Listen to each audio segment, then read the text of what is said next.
આ પુણ્ય પવિત્ર માક્ષર માસ ચાલી રહ્યો છે। ભગવાન શ્રી કૃષ્ણએ ગીતાજીમાં કહ્યું છે, માસાનામ માર્ગશીર્ષોહમ, 12 મહિનામાં સૌથી ઉત્તમમાં મહિનો આ માક્ષર માસ છે। આ માક્ષર માસની અંદર આજે મહા આદ્રા નક્ષત્ર છે।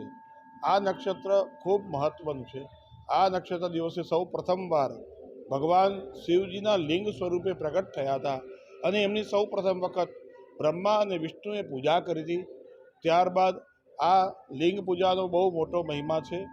આજના દિવસે શિવ ભક્તો, તમામ ભાવિક ભક્તો, સનાતનીઓ ભગવાન શિવજીની પૂજા કરે અને શિવજીની પૂજા કરી ભગવાન મહાદેવની સમક્ષ 11, 21, 51 કે 108 દીપ પ્રગટ કરે તો એનો વિશેષ મહિમા છે। એ અનંત પુણ્ય આપનારું છે।